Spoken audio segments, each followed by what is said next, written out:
পারুলের প্রেমে পড়ে গেল রায়ান। হ্যাঁ বন্ধুরা, এমনটাই দেখা যায়। বিস্তারিত জানতে ভিডিওটিতে লাইক দিয়ে চ্যানেলটি সাবস্ক্রাইব করে দেখতে থাকুন। গল্পের শুরুতে দেখা যাবে যে পারুল রায়ান ওরা নতুন রুম নিয়েছে, তার জন্য রুমটাকে খুব সুন্দর করে গোছাতে থাকে আর পরিষ্কার করতে থাকে। এরপর তো রায়ান টায়ার্ড হয়ে যায়, আর তখন পারুল বলে এতটুকুতেই শেষ হয়ে গেলি কি রে রায়ান? আর তখন বলে আর কিচ্ছু বলিস না তো, আমি আর পারছি না। এরপর দেখা যায় পারুল নিজে একাই কাজ করতে থাকে, আর তখন রায়ানকে বলে কি রে কিছু বলছিস না যে?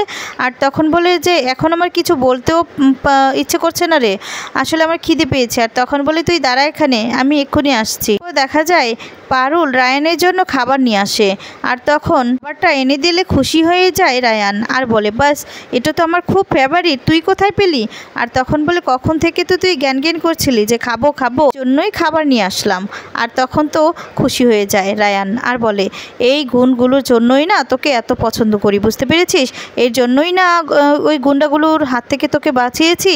আর তখনই কলিং বেলটা বেজে ওঠে, আর তখন রায়ান বলে এই সময় আবার কে আসলো বলতো? তখন বলে দাঁড়া আমি দেখছি। এই বলে দেখা যাবে বলে হয়তো বা বাড়ি এলি কাকি, দরজাটা খুলতে দেখতে পায় যে রায়ানের মা, ঠাম্মি, রায়ানের বাবা সবাই চলে এসেছে। তাদেরকে দেখে তো পুরোই চমকে যায়, আর বলে ঠাম্মি তোমরা এখানে? আর তখন রায়ানের বাবা বলে কিরে কি ভেবেছিলি আমরা তোদের খোঁজ পাবো না, এভাবে বাড়ি থেকে বেরিয়ে আসবি আর আমরা খোঁজ পাবো না, তাই তো? দেখা যায় রায়ানের মা দৌড়ে ছুটে রায়ানের কাছে যায়, আর গিয়ে তখন বলে এক রাতে কি হলো আমার ছেলেটার, কি অবস্থা হয়েছে, শরীরের হালটা কী রে, এক রাতের মধ্যে কি হয়ে গেল, অবস্থা করেছিস তোর, দেখতে পেরেছিস চোখ মুখও তো একদম শুকিয়ে গিয়েছে, হাতে ব্যান্ডেজ, আর যার কারণে তুই বাড়ি থেকে বেরিয়ে এসেছিস আর তাকে সাথে করে নিয়েই এখানে রয়েছিস, পারুলের সাথেই আছিস, তাহলে এত জেদ রাখার কি মানে ছিল বলতো? অনেক হয়েছে দাদুভাই, এবার চল বাড়ি চল। আর তখন রায়ানের মা বলে পারুলের খুশি মতো পারুল যেটা খুশি সেটাই করুক, তুই আমাদের বাড়ির ছেলে, তুই চল আমাদের বাড়িতে চলবি, এক্ষুনি যাবি। তখন রায়ান বলে না মা আমি বাড়িতে যাব না, ডিসিশনটা পারুল আর আমি দুজনে একসাথে মিলেই নিয়েছি, একসাথে মিলেই বাড়ি থেকে বেরিয়েছি, তাহলে এক যাত্রায় পৃথক ফল হবে কেন? তোমরা বাড়িতে ফিরে যাও, আমি যাব না, প্লিজ যাও, আমরা এখানে ঠিক আছি। ঠাম্মি তখন বলে প্লিজ এমন করে না দাদুভাই, এমন করে রাগ করে না।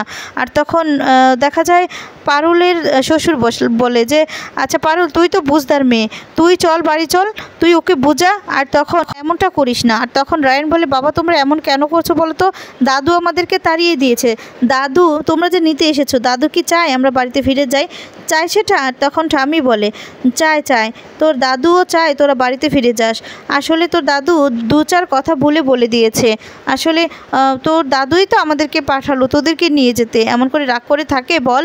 চল বাবা এমন করিস না, এমন করে রাগ করিস না। আর তখন বলে না ঠাম্মি তোমাদের কথাই তো আমরা বাড়ি ছাড়িনি, তাই তোমাদের কথায় আমরা বাড়ি ফিরবও না, দাদু অপমান করে বাড়ি থেকে ঘাট ধাক্কা দিয়ে বের করে দিতে পারে, এদিকে দাদু তোমাদেরকে পাঠিয়েছে, নিজে আসতে পারে না তাই না? আর তখন এদিকে রায়ানের বাবা বলে আরে কি যাতা কথা বলছিস, তোদেরকে ফিরিয়ে নেওয়ার জন্য বাবা আসবে, কি বলছিস তুই?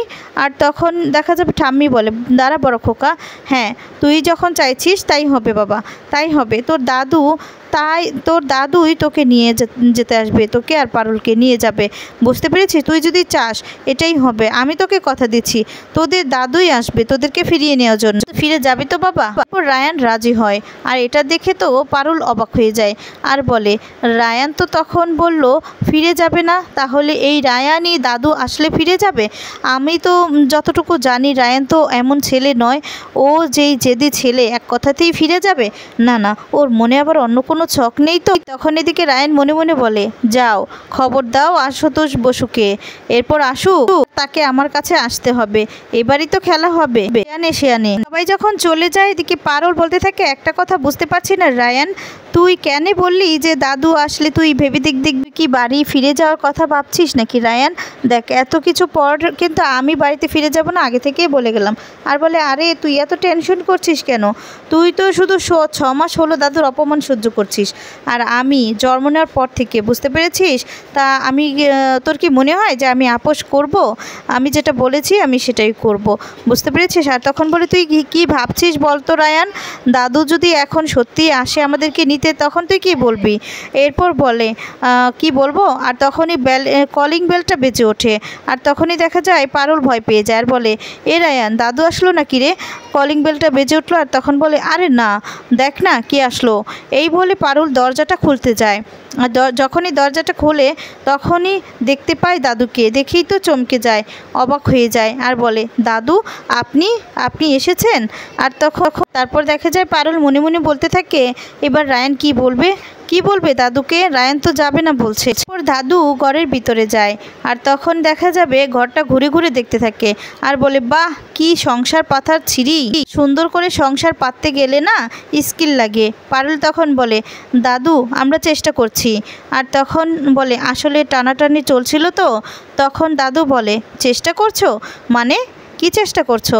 আর তখন রায়ানের দিকে তাকায় আর বলে, এখানে কি সংসার পাতার চেষ্টা করছো তোমরা? হ্যাঁ, সংসার ভাঙার নেশায় সংসার পাতার চেষ্টা করছে কি তোমাদের খেয়াল আছে? বাড়ির প্রতিটা লোককে কি অবস্থায় রেখে এসেছো, খেয়াল আছে তোমাদের? এই বলে রাগারাগি করতে থাকে। তোমাদের স্পর্ধা দেখে অবাক হয়ে যাচ্ছি। তোমরা আমাকে তলব করেছো, তোমাকে আমি না এলে তোমরা নাকি বাড়িতে ফিরে যাবে না, তাই না? মতো একটা ভাড়া বাড়ি জুটিয়ে নিয়েছো বলে তোমরা ভেবে নিয়েছো যে তোমরা বিরাট লায়ক হয়ে গিয়েছো, চলো বাড়ি চলো দুজনে। তখন বলে ওঠে, না দাদু, আমি বাড়িতে যাব না, আমরা বাড়িতে যাব না। কথাটা শুনে দাদু চমকে যায়। বলে যে, আমি তো তোমাদের কথা মতো এলাম তো নাকি? আর তখন বলে, না দাদু, আপনি আপনার কথা মতো আমাদেরকে ঘর থেকে তাড়িয়ে দিয়েছেন, আর সেই জায়গায় আমরা চ্যালেঞ্জটা অ্যাকসেপ্ট করেছি। আর সেই জায়গায় যদি আমরা চ্যালেঞ্জটা অ্যাকসেপ্ট না করি তাহলে তো আপনার কাছে হার মানাই হলো, তাই না?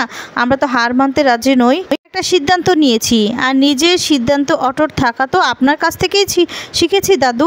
আমাদের সিদ্ধান্ত মানে আমরা আমাদের ডিভোর্সটা না হওয়া পর্যন্ত আমরা হার মেনে ওই বাড়িতে ফিরে যাব না, কিছুতেই না। দাদু তখন বলে, বাড়ি যদি না ফিরে যাবে তাহলে আমাকে ডাকলে কেন?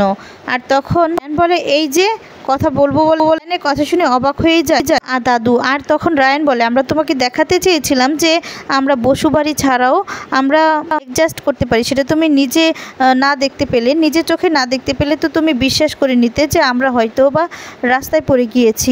যে নয় সেটা তো তোমাকে নিজের চোখে দেখতেই হবে, তাই না? তারপর দাদু রেগে যায়, রেগে গিয়ে রায়ানের কাছে যায়, তখন বলে, তার মানে তোমরা আমাকে এই বাড়িতে ডেকে পাঠিয়েছো রিফিউজ করবে বলে, তাই তো? ঠিক আছে, আমি তোমাদের চ্যালেঞ্জটাও অ্যাকসেপ্ট করলাম, আমিও দেখবো তোমরা কিভাবে এই সমস্ত করো, ঠিক আছে? এখন বলে, তোমরা যে কদিন এভাবে থাকতে পারো সেটা আমিও দেখতে চাই। তখন বলে, দাদু আপনি দাঁড়ান। পারুল এ কথা বলে যে, প্রথম আমাদের বাড়িতে এসেছেন, খালি মুখে আপনাকে এভাবে ফিরিয়ে তো দিতে পারবো না, অন্য কিছু তো একমোট খাওয়াতে পারছি না, হয়তো একটু জল বাতাসা খেয়ে যান। আর তখন দাদু তো রেগে যায়, রেগে গিয়ে বলে, তুই আমার নাতিটাকে আমার থেকে আলাদা করেছিস, আমাদের সংসার থেকে টেনে নিয়ে এসে এখানে আলাদা সংসার পাততে চাইছিস, তাই তো? সেখানে আমি বসে জল খাবার খাবো, আমি জলও স্পর্শ করব না। আর বলে, তোদের যা খুশি তাই কর। এই বলে সেখান থেকে বেরিয়ে যায়। বলে, রায়ান, দাদু যে কিছু মুখে না দিয়ে চলে গেল, এতে তো অমঙ্গল হবে। তখন বলে, ছাত্রের অমঙ্গল যে এই অবস্থা আমাদের, এর থেকে খারাপ আর কি হবে বলতো? ঘটা করে বলতে মানে গিয়েছিলে কেন যে দাদু শুকনা বাতাসা খেয়ে যান, জল থেকে যা করে যাচ্ছে, গলা শুকিয়ে যাচ্ছে, আমাকে বলছে নাকি দোকান থেকে খেয়ে আসতে। আর দাদু এলো আর জল বাতাসা দে চা দে। আর বলে, আরে রায়ান, তুই বুঝতে পারছিস না, আমার কিন্তু চিন্তা হচ্ছে, দাদু কিন্তু বিরাট রেগে গিয়েছে। যেখানে আমরা বলে তো দিলাম যে আমরা আমাদের মতো করে নিজেদেরটা বুঝিয়ে নিব, কিন্তু দেখ এই ঘর ভাড়ার অ্যাডভান্সটাও কিন্তু 3 দিনের মধ্যে আমাদেরকে দিতে হবে।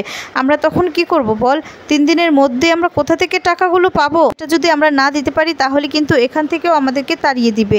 রায়ানও একটু টেনশনে পড়ে যায়, বলে, যেখানে যাচ্ছি সেখান থেকেই তাড়িয়ে দিচ্ছি, কপালটাই খারাপ। দেখা যাবে দাদু তো খুব রাগ করতে থাকে আর বলে, কত বড় স্পর্ধা, ওদের কত বড় সাহস, আমাকে ওদের বাড়িতে ডেকে নিল কেন জানো তো? আমাকে অপমান করবো, আমাকে দেখাবে ওরা কি অবস্থায় আছে। সেটাকে একটু ভালো ভাবতাম, কিন্তু সেও তোমার নাতির সঙ্গে মিশে গোল্লায় চলে গিয়েছে। অপমান আমি কিছুতেই মানবো না, ওদের সঙ্গে আমার কোনো সম্পর্ক নেই। আর বুঝতে পেরেছো? ওদের সঙ্গে কোনো রকম ভাবেই যোগাযোগ করবে না, ফোন পর্যন্ত করবে না। যদি যোগাযোগ করেছে এই বাড়ি থেকে তাহলে আমার থেকে খারাপ আর কেউ হবে না, এটা তোমাকে বলে রাখলাম। তখন ঠাম্মি বলে তুমি আমার কথাটা শোনো না। আর তখন বলে একদম কথা বলতে আসবে না, বোঝাতে আসবে না আমাকে সুরঙ্গমা। আর তখন বলে আরে তুমি তো আমার কথাটাই শুনছো না। তখন বলে কি শুনবো।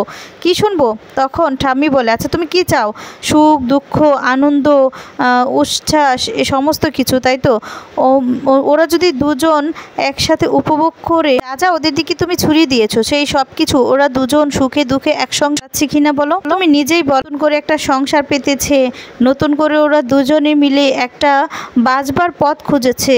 হ্যাঁ খুঁজছে তো, আলাদা হয়ে যুদ্ধ নেমে আসলে তো ওরা এক হয়ে যুদ্ধে লড়ছে গো। দাদু তখন বলে সেটা তো এই বাড়িতে থেকেও করা যেত, এত সংসার কি দরকার ছিল? আমার সিদ্ধান্তকে অমান্য না করলে চলে না, তাই তো? আমার সিদ্ধান্তকে এই বুড়ো আঙুলটা দেখাতেই হবে, তাই না?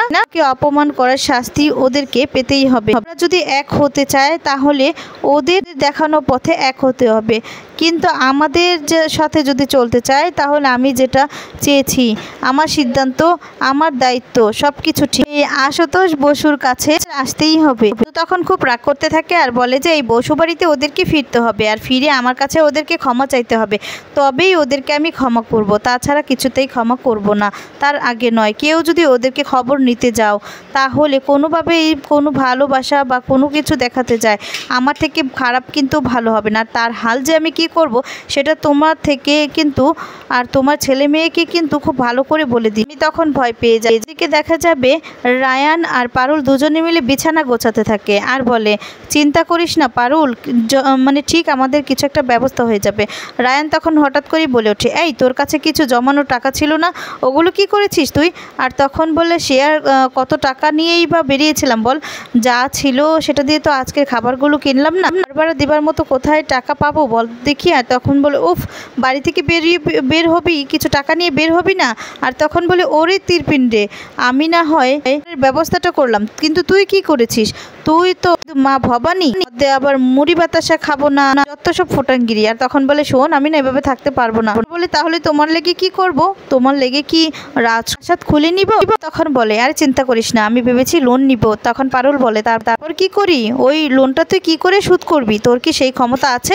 টেনশনে পড়ে যায়। আর তখন বলে এরপর যখন তোকে এই কথাটা ইউনিভার্সিটিতে সবাই জানবে, তোকে প্রশ্ন করবে, তুই তখন কি বলবি? তুই কথাটা বলতে পারবি না। তারা তোকে এক রাতের জন্য সেখানে থাকতে দিতে পারলো না, তাদের কাছে তো টাকা চাইতে লজ্জা করবে না, লোন চাইতে লজ্জা করবে না? তখন বলে গতি নাই রে, গতি নাই, পারুল চক্রবর্তী ছাড়া তোর দরকার নেই। আর তখন বলে দেখ চক্রবর্তী, এমনিতেই আমি কষ্টে দাদু থেকে বেরিয়ে এসে আমাকে এই সমস্ত বলে আর খেপাস না। দুজনে মিলে খুব তর্কাতর্কি করতে থাকে। আর তখন পারুল বলে যাকে তোর দোষ নেই রে, আমি নিজের দোষে না আজকে নিজের নিচে শোবো, আর তুই উপরেই শো।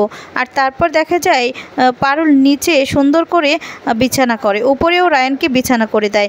আর রায়ানের বিছানাটা এত সুন্দর করে দেয়, গরমে যাতে রায়ানের কষ্ট না হয় এই জন্য পুরো চারিদিকে শাড়ি ভিজিয়ে এনে রায়ানের পাশ দিয়ে রাখে, আর সেই শাড়ির আঁচলের বাতাসে যেন রায়ানের ঠান্ডা লাগে। আর তখন হঠাৎ করে রায়ান উঠে দেখতে পেয়ে তো অবাক হয়ে যায় আর বলে সত্যি পারুল, তোর কোনো তুলনা নেই, এই জন্যই তো তোর এত গুণের জন্যই তো তোকে আমি ভালোবাসি, বুদ্ধি আছে, যাক। এই বলে শুয়ে পড়ে। আর তখন খুব আরাম লাগে রায়ানের। রায়ান তো আরাম পেয়ে খুব খুশি হয়ে যায়। আর তখন পারুলের গুণের কথাগুলো মনে মনে ভাবতে থাকে আর ওর প্রশংসা করতে থাকে। এদিকে পারুলও তখন শুয়ে পড়ে আর রায়ানের দিকে তাকিয়ে মিটি হাসতে থাকে। এরপর হঠাৎ করেই দেখা যাবে রায়ান ঘুম থেকে উঠে যায় আর তখন পারুলকে বলে যে সত্যি বুঝি আমি তোকে ভালোবেসে ফেলছি রে পারুল চক্রবর্তী, এই বলে পারুলকে জড়িয়ে ধরে। তো বন্ধুরা, যদি এবার এমনটাই হয় তাহলে তোমাদের দেখতে কেমন লাগবে কমেন্টস করে তোমাদের মতামতগুলো জানিয়ে দাও। পরবর্তী আপডেট পেতে চ্যানেলটি সাবস্ক্রাইব করে পাশে থাকা বেল বাটনটি অন করে